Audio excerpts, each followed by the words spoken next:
Bom, ministra, em primeiro lugar, muito obrigado. É uma honra para a ARCO ter a senhora aqui participando da primeira conferência da ARCO aqui em São Paulo.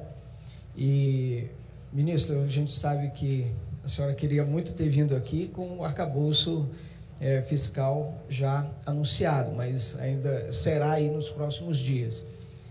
O secretário executivo esteve aqui, falou um pouco dos pilares desse arcabouço. Eu queria que a senhora fizesse um pouco da avaliação, que agora a gente está saindo do teto de gastos para esse novo arcabouço fiscal. Então, como é que a senhora avalia essa transição, né, de uma regra constitucional do teto de gasto para esse novo modelo de arcabouço fiscal?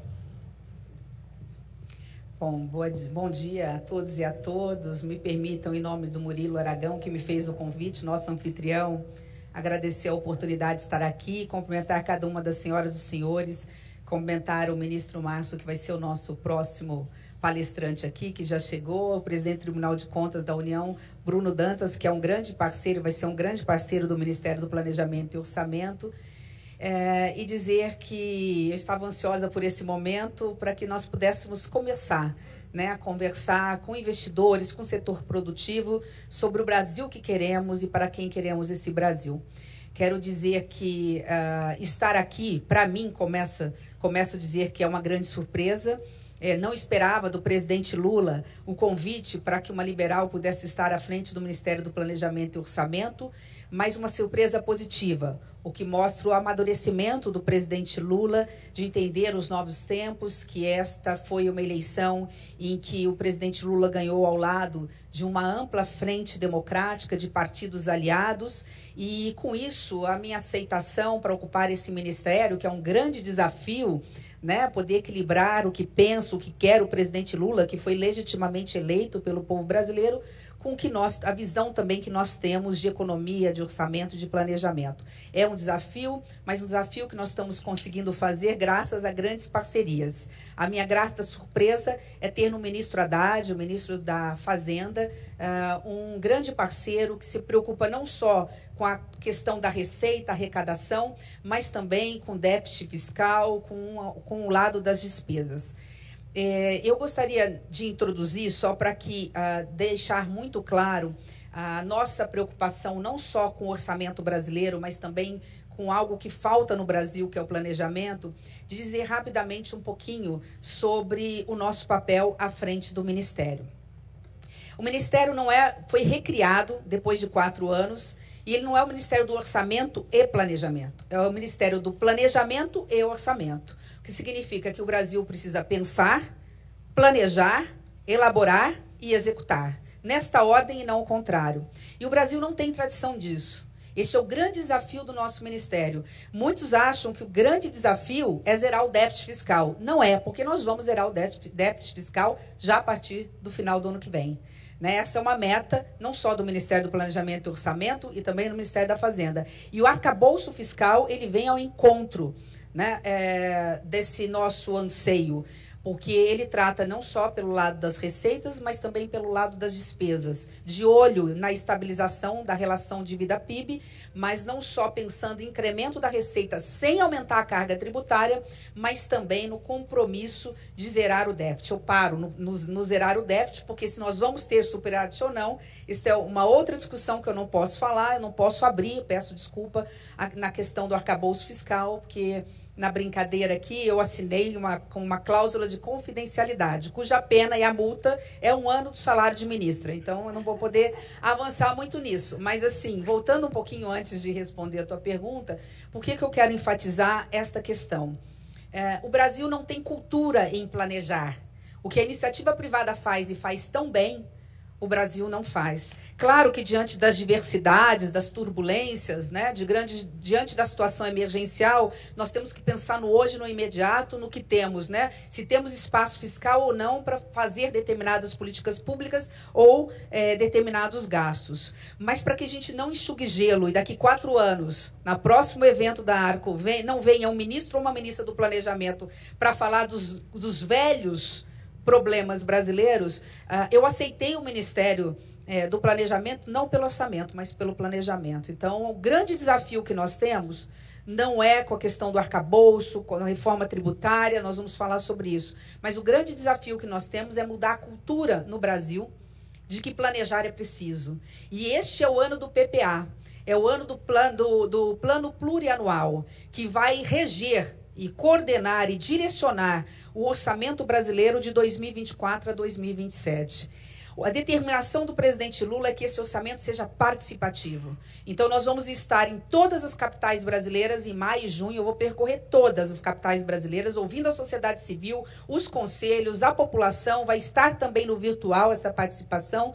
Exatamente, nós temos as diretrizes mestras. Que Brasil queremos e para quem queremos esse Brasil? E quem tem que responder a isso é a sociedade, é o povo brasileiro. Claro que nós temos as âncoras, claro que nós temos os direcionamentos. Eu nem sei porque eu trago papel, porque eu nunca olho para ele. Mas claro que nós temos as âncoras, nós temos os direcionamentos, nós temos premissas das quais nós não podemos abrir mão. Né? Uma delas, como o próprio presidente disse, eu quero o pobre no orçamento, o que significa políticas públicas focadas para quem mais precisa. Então, a questão da qualidade da educação, saúde pública, sustentabilidade, meio ambiente, como descarbonizar o setor empresarial e o próprio poder público brasileiro, tudo isso, na transversalidade, diversidade, gênero, isso tudo vai constar do PPA. Mas o PPA vai deixar de ser aquela carta náutica que vai para a gaveta depois, porque como ele vai ser participativo, ele vai direcionar os trabalhos do Congresso Nacional a partir do final do ano, com o orçamento a ser aprovado, com toda a liberdade que o Congresso Nacional tem de fazer, colocar o recurso dentro de certas pastas, mas cujas diretrizes, metas, indicadores e prazos estarão nesta Carta Popular. Então, este é o primeiro ponto que eu gostaria de passar para as senhoras e os senhores. O PPA é para valer, ele é participativo e ele vai direcionar os próximos passos. Da mesma forma, a LDO, que nós temos que entregar até o dia 15 de abril. Não vou falar sobre ela, não há muita novidade em relação a ela, salvo que, porque nesse caso da LDO desse ano ainda tem que trabalhar com o PPA dos últimos 4 anos, salvo que houve um pedido nosso e atendido pelo ministro da Fazenda, o ministro Haddad, de que nós teremos o anúncio antes do arcabouço fiscal, ou pelo menos nós teremos condições já de colocar o que precisa ser colocado na LDO referente ao arcabouço. Em relação ao arcabouço fiscal, de forma agora objetiva, respondendo a sua pergunta, já que eu fiz toda essa introdução, eu posso apenas dizer que ele é simples, fácil de ser entendido, então não é só economista que vai entender o arcabouço fiscal, ele vai ser totalmente transparente e crível. Nós vamos olhar, né, a moldura do arcabouço, ela já está pronta, está agora numa decisão política do presidente da República, a questão dos parâmetros, e óbvio que isso faz toda a diferença. Né? Os parâmetros é que vão dar aí a sustentabilidade, a credibilidade e a convicção de que o arcabouço fiscal vai sim estabilizar a dívida pública no Brasil, vai zerar déficit fiscal, ao mesmo tempo, portanto, fiscalmente responsável e socialmente comprometido com o Brasil. Então, o que eu posso dizer do arcabouço é isso. Né, um arcabouço que olha pelo lado da receita e olha pelo lado da despesa. Eu brinquei quando eu disse assim, que vai agradar todo mundo. Não é que vai agradar 100% todo mundo, é que vai agradar um pouco os dois lados. O governo, que é mais expansionista dos gastos públicos, que foi o governo que saiu vitorioso das urnas, mas também e principalmente, né, com a responsabilidade fiscal que todos nós temos e estamos comprometidos. Eu não posso falar muito sobre o arcabouço, então eu vou ter que parar por aqui. Parece mas que está aqui, eu vou abrir já. Não está. Aí não está. Pode levar para casa se quiser esse documento. Estão meus rabiscos aí. Mas é isso. Ministra, a senhora que vem do parlamento falando sobre arcabouço, eu queria te ouvir sobre... Tem uma relação ali muito tensa entre Câmara e Senado, entre os dois presidentes que estão tentando entrar num consenso, entendimento a respeito de medidas provisórias. Uma casa ameaçando boicotar medidas provisórias do atual governo porque quer que um rito seja de uma forma enquanto a outra quer que seja de outra. A minha pergunta é... A senhora teme que isso possa refletir, possa respingar numa discussão do arcabouço, por exemplo, que é mais urgente, embora os dois tenham essa consciência sobre a importância desse novo mar? Não, Raquel. Bom, eu conheço o Congresso há um bom tempo suficiente para saber que numa democracia esses conflitos tendem a acontecer. eu não só fui senadora por 8 anos, mas acompanhei meu pai por 2 mandatos que teve no Senado Federal. Portanto, assim, eu mergulho dentro do Congresso Nacional há 20 anos para entender. Primeiro, são 2 casas autônomas e independentes.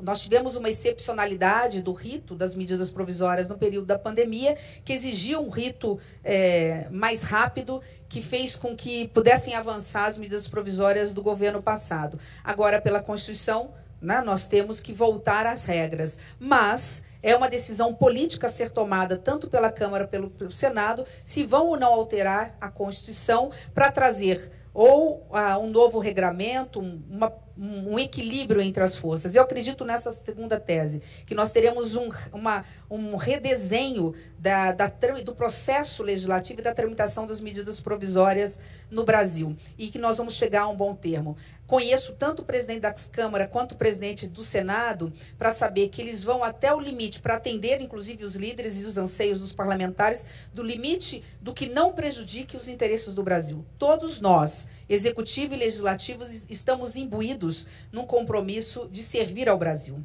Nunca o Brasil precisou tanto de nós. O Congresso Nacional tem consciência disso.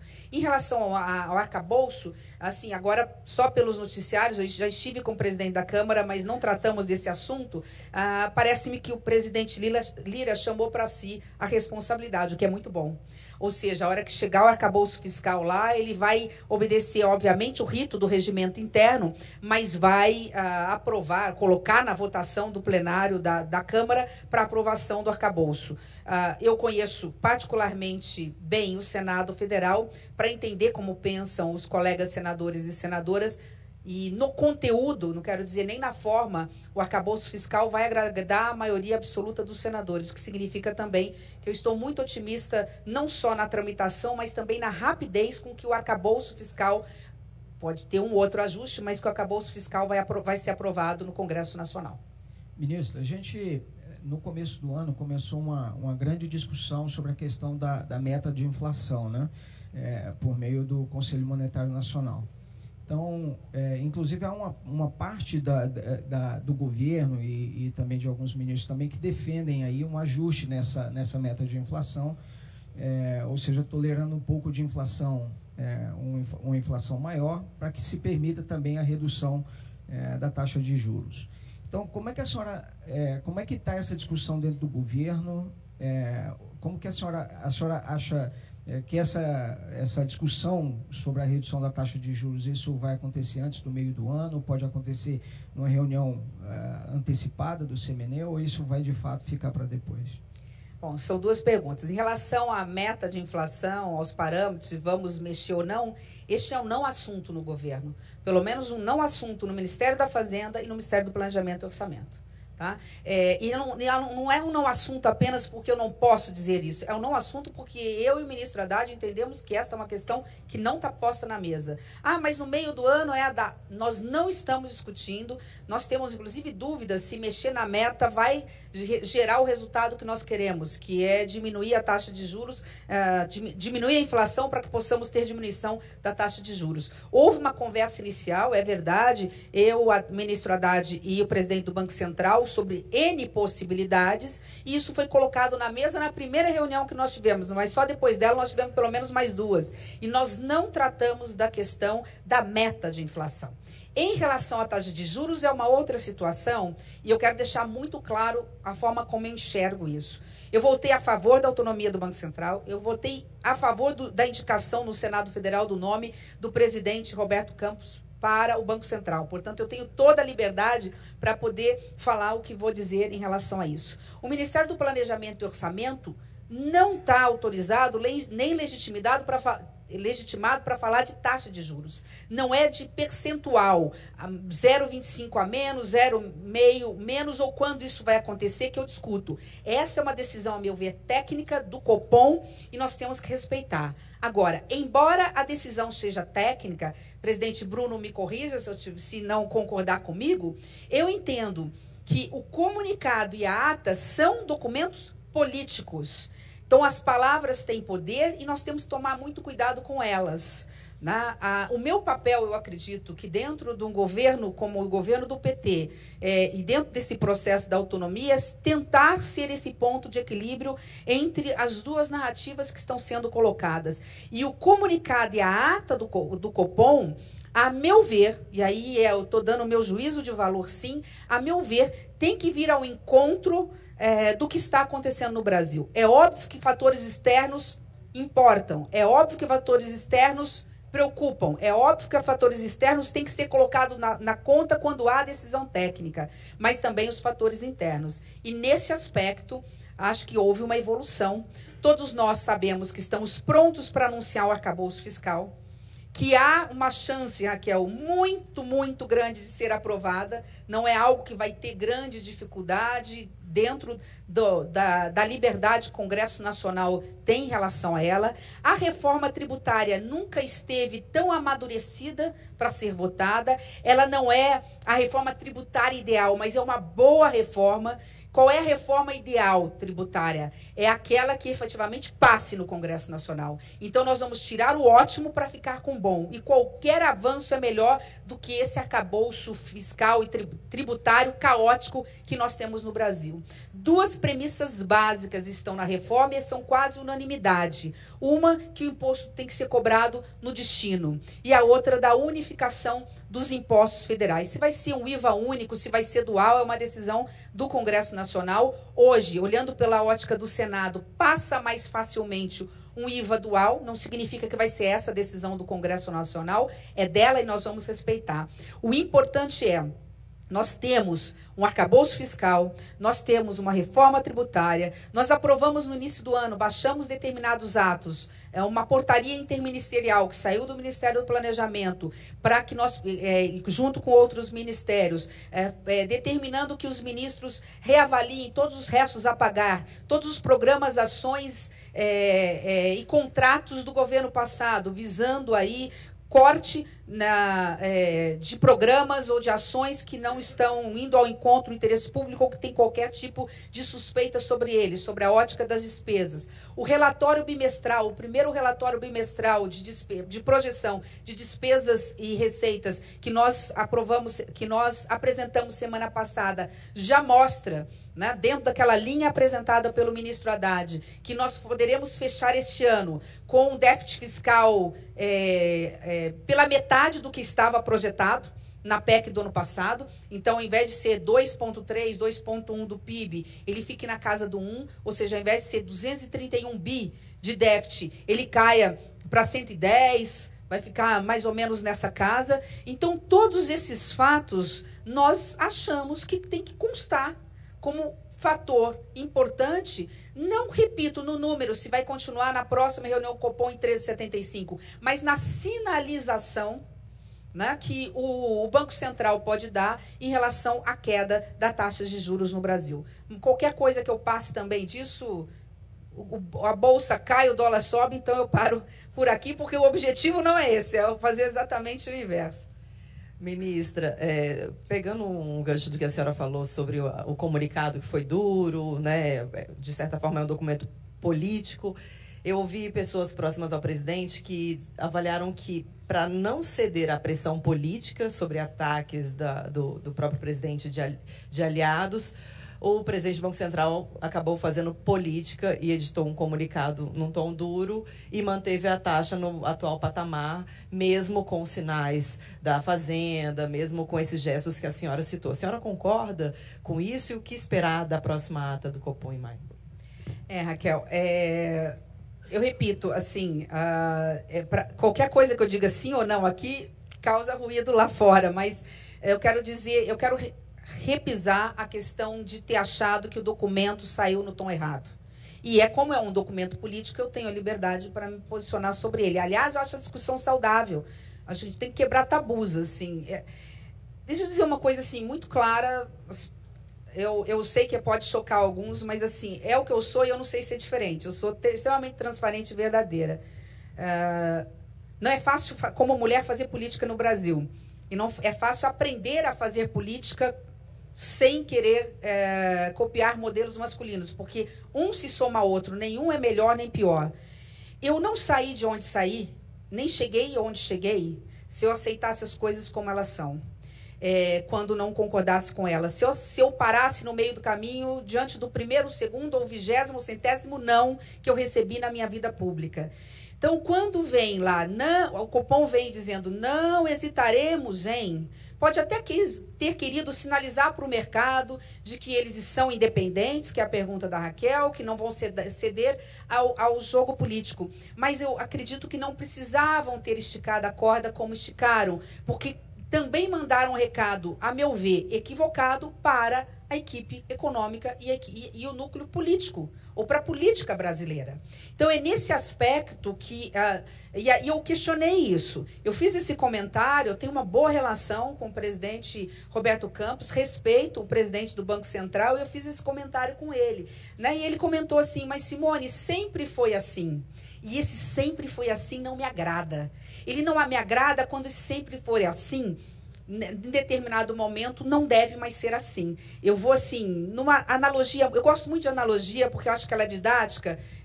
O mundo está mudando muito rapidamente. Eu vim no carro com a Denise, que está aqui me acompanhando, junto com o Gustavo, que é meu secretário executivo, que é quem manda em mim lá no Ministério, e junto com os outros 5 secretários. E eu comentei com ele, como o mundo mudou, eu vou dar 4... Não tem nada a ver com economia, mas eu acho que serve, né? Quando eu fui prefeita, eu sei porque tem alguns investidores aqui que me acompanharam na época que eu fui prefeita em Três Lagoas, primeira mulher prefeita, o que já é um grande desafio, né? Mulher falar de economia? Como assim? Mulher resolver desbravar? Como assim? E na época, eu me lembro que eu resolvi fazer na lagoa principal da minha cidade uma pista de skate.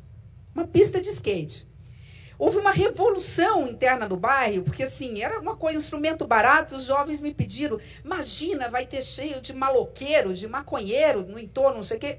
Falei, como assim? Né? E eu me lembro que naquela época, de 15 anos para cá, 3 coisas deixaram de ser tabu. Que bom.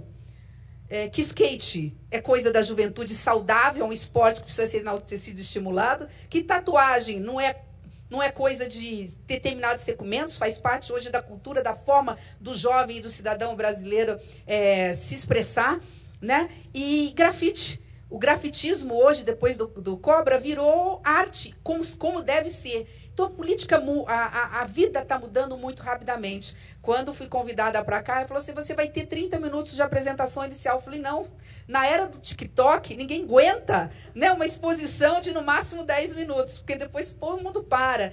Então, se o mundo está evoluindo muito rapidamente, nós temos que rever conceitos e rever preconceitos. Então, eu acho assim que essa discussão dentro de um determinado nível é saudável, a única coisa é que o mercado tem que entender que isso faz parte, neste momento, né, do momento político do Brasil, que saiu muito dividido da eleição, que saiu ainda polarizado e que saiu muito machucado.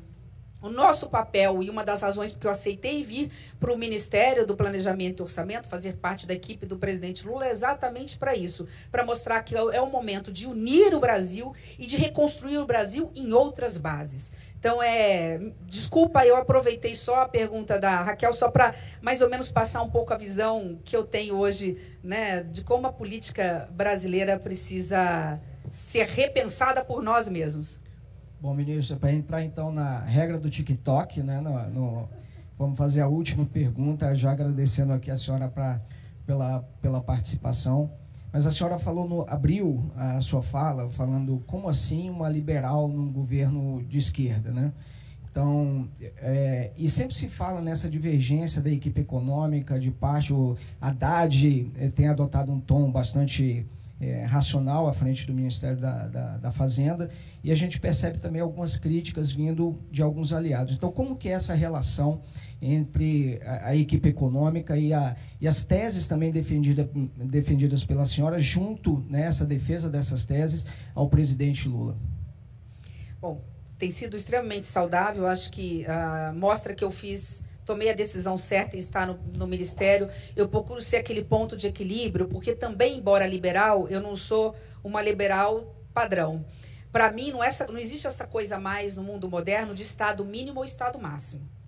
né? Não existe mais isso. É o Estado necessário para fazer as políticas públicas de forma eficiente para a população brasileira. Então, quando o presidente Lula me determinou, e foi a única determinação que ele fez, eu quero o pobre no orçamento, ele não arranhou em nada a minha forma de fazer política ou do que eu faria. Porque um Brasil tão rico, né, com o orçamento que nós temos, tem condições de colocar como prioridade absoluta o pobre e fazer as escolhas, porque administrar não é a arte de escolher prioridades. A prioridade é quem está passando fome, são os 33 milhões de brasileiros. A prioridade é fazer o Brasil crescer com crescimento sustentável, duradouro. Isso significa ter compromisso com o fiscal, compromisso com as coisas públicas para sobrar dinheiro para o social. Significa nós temos, como nós temos pela primeira vez na história, um ministério, uma secretaria, e nós vamos trabalhar muito com o Tribunal de Contas da União nesse aspecto, que é a Secretaria de Monitoramento e Avaliação de Políticas Públicas. Não ter medo de mudar rumos, não ter medo de falar essa política pública está colidindo com a outra, ou ela está indo para um determinado caminho e outra política pública de outro ministério indo para outra, ou ela é prioritária, essa política pública, mas ela não está sendo eficiente porque nós precisamos mudar diretrizes. Às vezes até para colocar mais recursos numa política pública que é extremamente importante, mas não está sendo eficiente, e cortar uma política pública ineficiente que não é prioritária. Então nós temos 4 caminhos aí. Primeiro, políticas públicas prioritárias, nós temos aquelas que estão sendo eficientes e que merecem mais aporte de recurso. Aquelas prioritárias que não estão sendo eficientes e, consequentemente, ou mudando de rumo, ou nós temos que colocar o pé no freio naquele momento, porque nós estamos gastando errado. E, do outro lado, políticas públicas que não são prioritárias. Algumas são tão eficientes que merecem dar continuidade, outras não. Então, nós não teremos medo de apresentar da forma correta, junto com os ministérios, né, a nossa forma de ajudar o Brasil. Isso significa qualidade dos gastos públicos. Nós não precisamos necessariamente falar de corte em relação às políticas públicas, mas em qualidade em relação a elas. Por fim, quando o presidente Lula fala o pobre no orçamento, eu quero só estender um pouquinho para dizer que, na nossa ótica, que vai ao encontro do que pensa o governo federal, não é só o pobre, é pela primeira vez colocar a primeira infância e a juventude no orçamento, garantindo ensino básico de qualidade. E para isso não vai faltar dinheiro. O Fundeb já está fora do teto de gasto. Ele mais do que dobrou, saímos lá atrás de 10% de participação da União para 17%, 19%, vamos chegar a 23% em 2025, como manda a Constituição. Então, dentro desse aspecto, eu fico muito feliz, porque este foi, lamentavelmente, o equívoco de todos os governos que passaram. Nós demos prioridade para o ensino universitário e não entendemos que a Constituição quis dizer que não é responsabilidade única e exclusiva do município e do Estado, educação básica e ensino médio. Não só o fundamental, mas o médio, que é uma responsabilidade de todos, e a coordenação tem que vir de quem tem a visão macro do país, que é o governo federal, quem tem o caixa na mão e quem pode redirecionar os recursos. Tudo isso, então, para dizer que nós temos muito o que fazer, mas estamos extremamente otimistas, porque vimos na equipe econômica do ministro da Fazenda, não é eu me aproximando dele, ele se aproximando do Ministério do Orçamento em relação à preocupação com o déficit fiscal. E quando nós focamos nessa questão do Estado necessário, incluindo políticas públicas eficientes, né, nós vamos ver que, embora o cobertor seja curto, é possível, com o pouco dinheiro que nós temos, fazer política pública de excelência no Brasil. Erradicar a miséria, diminuir a pobreza, trazendo os investidores privados como verdadeiros parceiros. Essa é a última e decisiva mensagem que eu gostaria de deixar, né? Eu ouvi já dentro do governo, né? E talvez pela primeira vez, não sei, mas ouvir isso me agrada muito. O governo sabe, né, que ninguém come asfalto. Ninguém come ferrovia, ninguém come rodovias, ninguém come portos ou aeroportos, né? O povo brasileiro precisa de comida mais barata na mesa. Então, o combate à inflação, ele é prioritário. Por isso, essa relação tão difícil entre a política monetária e a política fiscal. Mas ela é necessária e ela é possível. Paralelo a isso, Paralelo a isso, se o cobertor é curto, vamos fazer serviços públicos de excelência e chamar como parceiros a iniciativa privada. Nós podemos sim e vamos aperfeiçoar o arcabouço jurídico no que se refere às concessões, permissões, autorizações e trazer o setor privado, inclusive estrangeiro, para acabarmos com esse atraso no Brasil de termos uma malha ferroviária menor que de toda a Argentina. Nós precisamos rasgar o Brasil de ferrovias. Isso se faz com capital privado. Isso se faz dando condições no arcabouço. E da minha parte, e com isso encerro agradecendo, acho que eu já estou... Você ia me dar a palavra final, eu já posso falar, né? Para encerrar, 2 minutos finais. Pode falar, vai que a gente chega no arcabouço. Pode? Não, no arcabouço não vamos chegar, não. Eu vou deixar, tá lá, já tive que ainda fazer um depósito antecipado na conta lá de 1 ano de salário. Não vai querer que eu fique... Mas só assim, para dizer que essa parceria pública com o privado é que vai garantir o sucesso. E da nossa parte... né, junto com a reforma tributária, que eu conheço muito bem, eu vou estar dentro do Congresso Nacional ajudando a aprovar a reforma tributária, porque eu tenho convicção que é a única bala de prata que o Brasil tem. Ou nós aprovamos a reforma tributária esse ano, ou o Brasil não vai ter um crescimento duradouro e permanente. E vem as palavrinhas mágicas que estão lá no meu caderninho. O Brasil vai oferecer aos brasileiros e aos senhores segurança jurídica, previsibilidade e estabilidade. Acho que esse é o compromisso do governo federal e o meu compromisso como ministra do Orçamento e Planejamento. Murilo, muito obrigada. Desculpa pelo tempo, falei demais.